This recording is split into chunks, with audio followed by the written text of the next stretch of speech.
la République et votre délégation, monsieur l'administrateur du territoire ici représenté, messieurs les membres du comité local de sécurité, monsieur le président et les membres de notabilité, monsieur le président et les membres du comité de concertation de Luanda, mesdames et messieurs, distingués invités en vos titres et qualités respectives.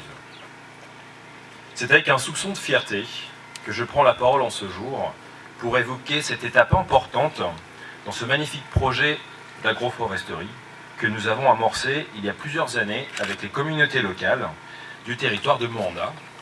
Et donc je parle aujourd'hui de la phase de carbonisation.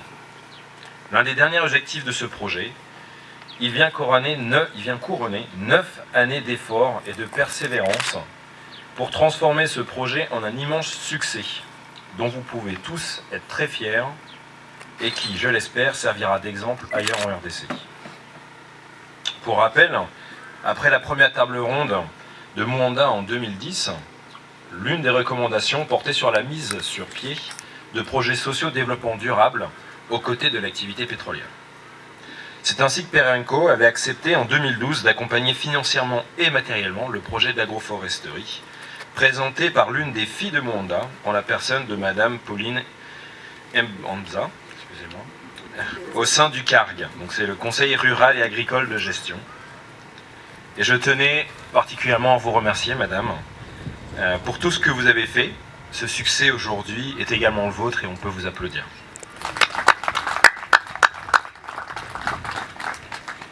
Ce projet pilote s'étend sur une superficie de 200 hectares, regroupant ici 20 ménages des villages Yema et Ndunji, que vous avez présents ici à ma gauche, dans le groupement de Yema.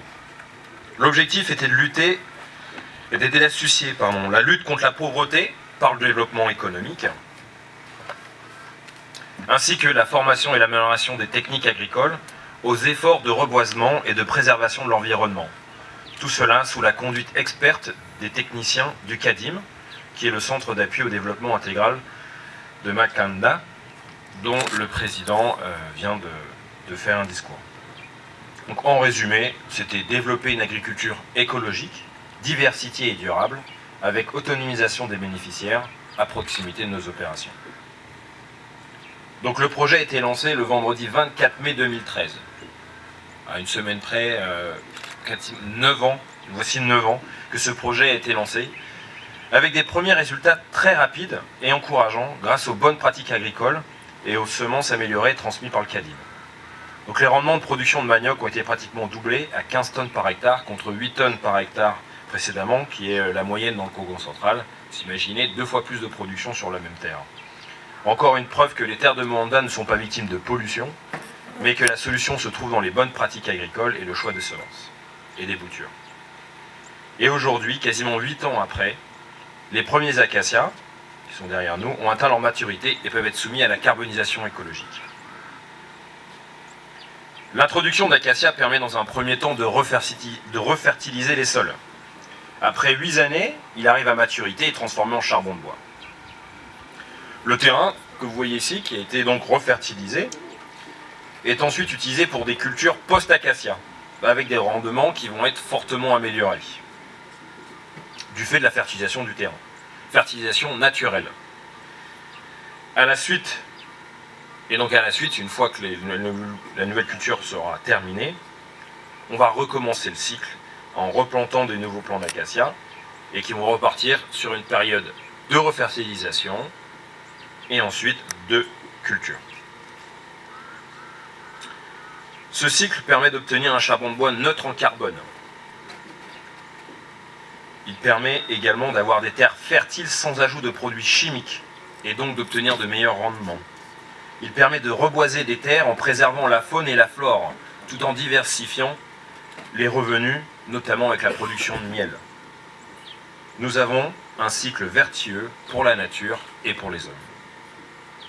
Le succès de ce projet ne se limite pas au seul acacia et meilleur rendement. Vous savez, depuis 2018, et nous avons l'exemple derrière nous, du miel d'excellente qualité est produit à Yema. Après une formation assurée par le CADIM, les membres du projet, vous à ma gauche, vous avez donc lancé avec brio la production et la commercialisation du miel de Yéma. Et enfin, c'est également le développement d'une industrie agroalimentaire qui a vu le jour avec la mise sur pied de l'usine de transformation des produits agricoles de Kinkazi en 2015. Et donc de la farine de manioc Made in Moanda est disponible sur nos marchés locaux grâce au manioc produit ici. Le projet Yéma a fait école et a été reproduit plus tard, à partir de 2014-2015, dans 2 autres localités du territoire, au village Kitona et Kisongo du groupement Kinlo dans la zone sud. Nous leur souhaitons le même succès que le projet de Yéma. Mais revenons au sujet du jour. 3 fermiers ont produit des sacs de braise, que vous pouvez voir sur ma gauche, et que nous vous présentons. Je vous prie donc d'acclamer particulièrement Monsieur Eli. Alors excusez-moi, je vais peut-être massacrer les noms, je vous demande pardon d'avance. Donc Monsieur Eli Fambakwebo, qui a monté 2 fours et déjà produit 80 sacs. Monsieur Nkonda Bombo, qui a également produit 80 sacs en montant 2 fours. Et Monsieur Mbatsi, qui a produit 40 sacs avec un four, ce qui fait un total de 200 sacs en face de nous. Et donc, nous pouvons les applaudir. Et nous pouvons également applaudir les autres fermiers ici présents, dont les fours sont déjà montés ou en cours de montage et qui produiront très bientôt leurs propres sacs. À tous, bravo. Voilà. Il est d'ailleurs important de porter à vos connaissances, excusez-moi, je suis un scientifique dans l'âme, je donne des chiffres. Il est important de porter à votre connaissance que la production attendue par hectare est à peu près de 400 sacs de charbon, ce qui fait un total sur la production de Yéma annuelle de 8000 sacs pour les 20 hectares qui seront mis en production chaque année, et donc pour les 20 ménages.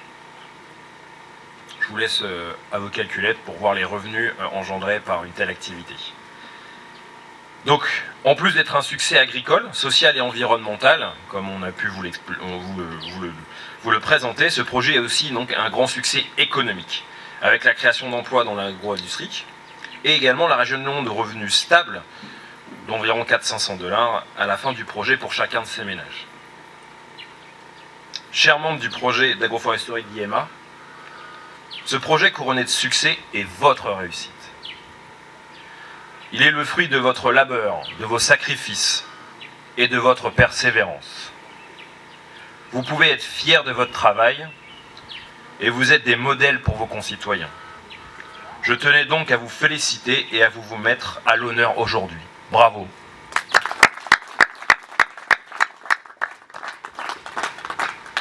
Mesdames et messieurs, Perenco est fortement engagé dans le développement économique, social et culturel de Moanda.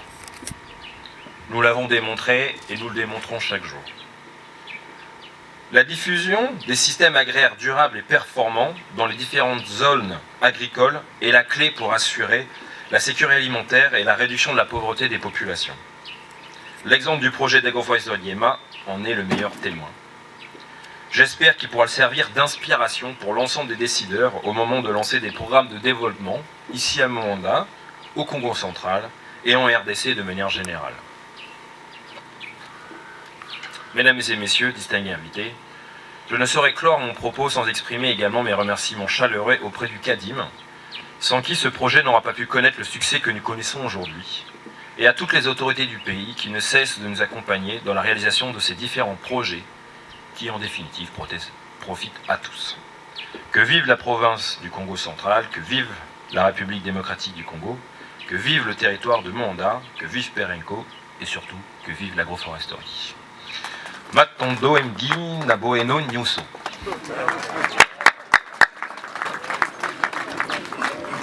Pour ce mot de circonstance.